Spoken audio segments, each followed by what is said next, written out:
இன்னைக்கு உங்கள் அகிலாண்டீஸ்வரி சமையலில் காலிஃப்ளவர் பெப்பர் ஃப்ரை செய்ய போகிறோம். அதுக்கு ஒரு காலிஃப்ளவரை க்ளீன் பண்ணி மஞ்சத்தூள் உப்பு போட்டு சுடு தண்ணி ஊற்றி ஒரு 10 நிமிஷம் விட்டுருந்தேன். நல்லா க்ளீனாக சுடு தண்ணியில் அலசி எடுத்து வச்சுருக்கிறேன். இப்போ இதை ஃப்ரை பண்ணணும்.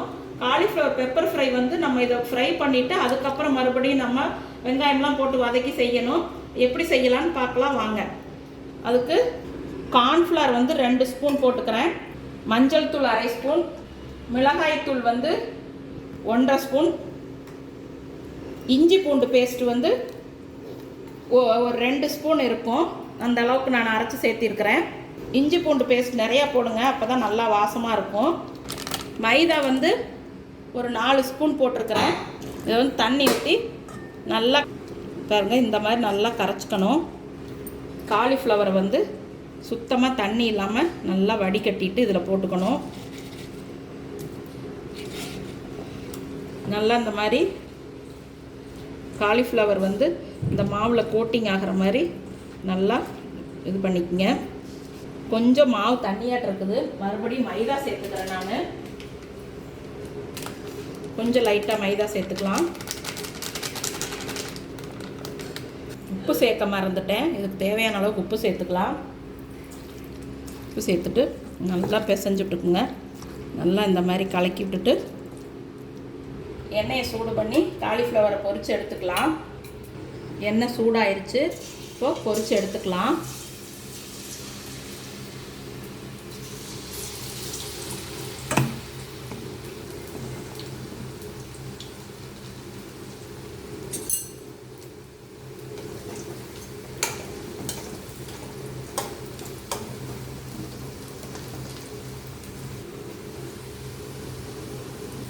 இந்த மாதிரி காலிஃப்ளவரை பொரித்து எடுத்துக்கலாம்.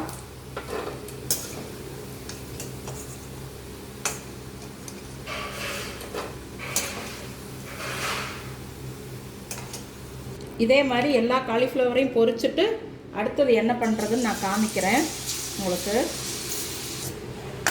இங்கே பாருங்க, காலிஃப்ளவரை இந்த மாதிரி பொரித்து எடுத்தாச்சு. இப்போ நாம் பெப்பர் ஃப்ரை பண்ணிக்கலாம்.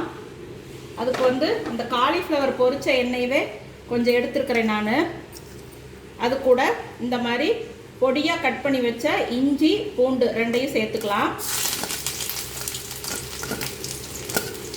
ஒரே ஒரு பச்சை மிளகா கட் பண்ணி வச்சுருக்கிறேன், அதையும் சேர்த்துக்கலாம். கருவேப்பிலை கொஞ்சம் சேர்த்துக்கலாம். இதெல்லாம் நல்லா எண்ணெயில் ஃப்ரை பண்ணிக்கங்க. ஃப்ரை பண்ணிவிட்டு பெரிய வெங்காயம் சேர்த்துக்கலாம்.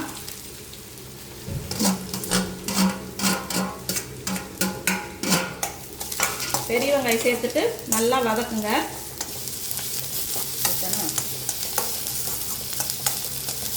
வெங்காயம் ரொம்ப வதங்கக்கூடாது. கொஞ்சம் நம்ம சாப்பிட்றப்ப வாயில் கடிபடுற மாதிரி இருக்கணும் வெங்காயம். இந்த மாதிரி வதங்கினா போதும். இப்போ காலிஃப்ளவருக்கு நம்ம ஏற்கனவே உப்பு போட்டிருக்கிறோம். இப்போ இந்த வெங்காயத்துக்கு தகுந்த உப்பு மட்டும் சேர்த்துக்கலாம். சேர்த்துட்டு இது கூட சோயா சாஸ் சேர்த்துக்கலாம். கொஞ்சமாக, ரொம்ப வேண்டாம், கொஞ்சமாக சேர்த்துக்குங்க. இது டார்க் சோயா சாஸ், அதனால் கொஞ்சமாக சேர்த்துனா போதும். டொமேட்டோ சாஸ் சேர்த்திக்கிறேன். அது ஒரு 4 ஸ்பூன் சேர்த்துக்குங்க. அந்த ஸ்வீட்னஸ் இருந்தால் தான் நல்லாயிருக்கும். இந்த மாதிரி இதெல்லாம் நம்ம எப்பாவது தானே ஒரு தடவை தானே சாப்பிட்றோம், அதனால் சேர்த்துக்கலாம், ஒன்றும் தப்பு இல்லை. இந்த மாதிரி நல்லா வதக்கிட்டு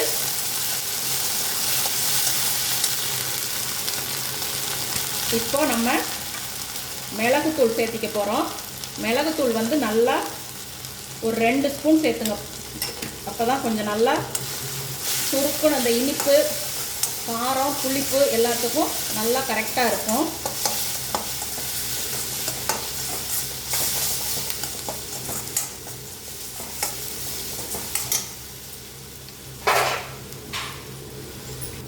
இதில் ஒரு 1/2 ஸ்பூன் சீரகத்தூள் சேர்த்துக்கலாம். இப்போ இந்த ஃப்ரை பண்ணி வச்ச காலிஃப்ளவரை இது கூட சேர்த்துக்கலாம். ஒரு ஸ்பூன் சோம்புத்தூள் சேர்த்துக்கலாம். குடமிளகா இருந்தால் கூட நீங்கள் இந்த டைமில் வெங்காயம்லாம் வதக்கினதுக்கப்புறம் குடமிளகா இருந்தால் கூட சேர்த்துக்கிட்டிங்கன்னா நல்லாயிருக்கும், டேஸ்ட்டாக இருக்கும். பாருங்கள், சேர்த்துட்டு இந்த வெங்காயம் இதெல்லாம் நல்லா இந்த காலிஃப்ளவரோட மிக்ஸ் ஆகிற மாதிரி வதக்கி விட்டுக்குங்க.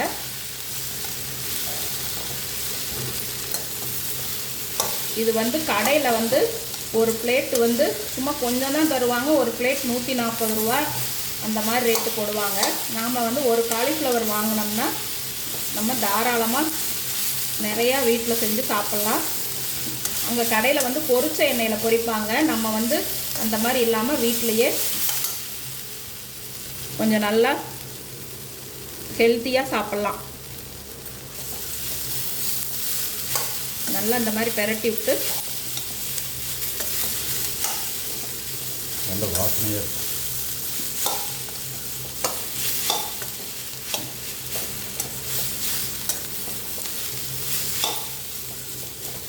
இன்றைக்கி சண்டே தான் எங்கள் வீட்டில். ஆனால் பௌர்ணமி இன்றைக்கி சந்திர கிரகணம்னால நாங்கள் நான்வெஜ் செய்யலை. தக்காளி குழம்பு வச்சு மத்தியானம் சைட் டிஷ்ஷாக வந்து இந்த காலிஃப்ளவர் பெப்பர் ஃப்ரை செஞ்சுருக்கிறேன் நான். அவ்வளோதான், நம்ம காலிஃப்ளவர் பெப்பர் ஃப்ரை சூப்பராக ரெடி ஆயிடுச்சு. இந்த காலிஃப்ளவர் பெப்பர் ஃப்ரை நீங்களும் ட்ரை பண்ணி பார்த்துட்டு உங்களுக்கு பிடிச்சிருந்ததுன்னா என்னுடைய அகிலாண்டீஸ்வரி சமையலுக்கு லைக் பண்ணுங்கள், ஷேர் பண்ணுங்கள், கமெண்ட் பண்ணுங்கள், மறக்காமல் சப்ஸ்கிரைப் பண்ணுங்கள். தேங்க்யூ. கண்டிப்பாக செஞ்சு பாருங்கள், ரொம்ப அருமையாக இருக்கும். இது ஒரே ஒரு தடவை ட்ரை பண்ணி பாருங்கள்.